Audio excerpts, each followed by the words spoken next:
بسم اللہ الرحمن الرحیم۔ ایک ملک کا امیر ترین بادشاہ تھا اور اس کی ایک بیٹی تھی جو کہ بہت حسین و جمیل تھی۔ وہ اپنے باپ کی دولت پر بہت غرور کیا کرتی اور وہ انسانیت کو بھول چکی تھی۔ جب وہ جوان ہوئی تو بادشاہ کو اپنی بیٹی کی شادی کی فکر ہوئی اور اس بیٹی کا جو بھی رشتہ آتا تو اس مغرور شہزادی کو پسند نہ تھا اور وہ ضرور انکار کرتی بلکہ رشتہ لانے والوں کو ذلیل و خوار کر دیتی۔ بادشاہ اپنی بیٹی کی اس حرکت پر بہت پریشان تھا۔ ایک دن بادشاہ نے ایک دعوت رکھی اور آس پاس کے تمام شہزادوں کو اس میں بلایا جو کہ اس کی بیٹی سے شادی کرنا چاہتے تھے۔ جب دعوت شروع ہوئی تو بادشاہ نے شہزادوں سے کہا کہ وہ اپنے اپنے رتبوں کے مطابق بیٹھ جائیں۔ جب بادشاہ نے اپنی بیٹی کو بلایا تو وہ بڑی حقارت سے آئی۔ اس نے سب امیدواروں کا مذاق اڑانا شروع کیا۔ اس نے سب کو ذلیل و خوار کیا، کسی کو موٹو کا نام دیا، کسی کو لمبو، چھوٹو، سفید چوہا جیسے ناموں سے پکار کر اپنی نوکرانیوں کے ساتھ ان کا مذاق اڑاتی رہی۔ انہی میں سے ایک بادشاہ کی داڑھی تھی تو شہزادی نے کہا کہ اس بکھری داڑھی والے سے تو ملو، یہ کیسا نظر آتا ہے۔ جب بادشاہ نے اپنی بیٹی کی یہ حرکت دیکھی تو اس نے ناراضگی کا اظہار کرتے ہوئے کہا کہ میں وعدہ کرتا ہوں کہ میں اس کی شادی ایک فقیر سے کروں گا۔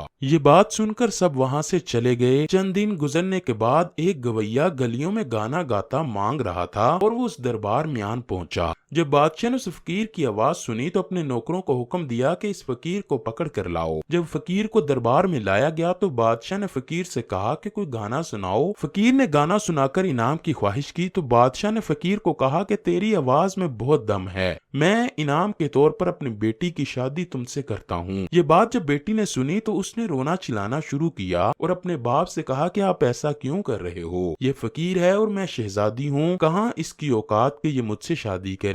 یہ باتیں سن کر بادشاہ نے کہا میں نے سب کے سامنے قسم کھائی تھی کہ میں تمہاری شادی ایک فقیر سے ہی کروں گا۔ اب وہ وقت آن پہنچا ہے اور اس نے قاضی کو بلایا اور اپنی بیٹی کی شادی اس فقیر سے کروا دی۔ بادشاہ نے اپنی بیٹی کی رخصتی کرتے ہوئے کہا کہ اپنے خاوند کے ساتھ چلی جاؤ۔ شہزادی روتی چلاتی اس فقیر کے ساتھ روانہ ہو گئی۔ راستے میں اس کو ایک بڑا خوبصورت گھر نظر آیا۔ اس نے اپنے خاوند سے پوچھا کہ یہ کس بادشاہ کی شکارگاہ ہے؟ فقیر نے کہا کہ یہ اسی داڑھی والے کی شکارگاہ ہے جس کا تو نے مذاق اڑایا تھا اور اس کو ذلیل و خوار کیا تھا۔ شہزادی یہ بات سن کر بہت حیران ہوئی اور کہا کہ کاش اس سے میری شادی ہو جاتی۔ پھر ایک باغ میں پہنچی تو اس کے بارے میں پوچھنے پر فقیر نے اسی داڑھی والے بادشاہ کا نام لیا۔ پھر ان کا گزر ایک خوبصورت محل سے ہوا۔ بیوی کے پوچھنے پر فقیر نے جواب دیا کہ یہ اسی بادشاہ کا ہے۔ اس پر شہزادی نے کہا میں کتنی بد نصیب ہوں۔ فقیر نے کہا اب کچھ نہیں ہو سکتا، تم کس طرح میرے سامنے غیر مرد کا نام لے رہی ہو؟ فقیر اپنی بیوی پر ناراض ہوا۔ پھر وہ اپنے گھر پہنچے تو شہزادی نے کہا یہ چھوٹے سے گھر میں ہم کس طرح رہ سکتے ہیں؟ ہمارے نوکر چاکر کہاں ہیں؟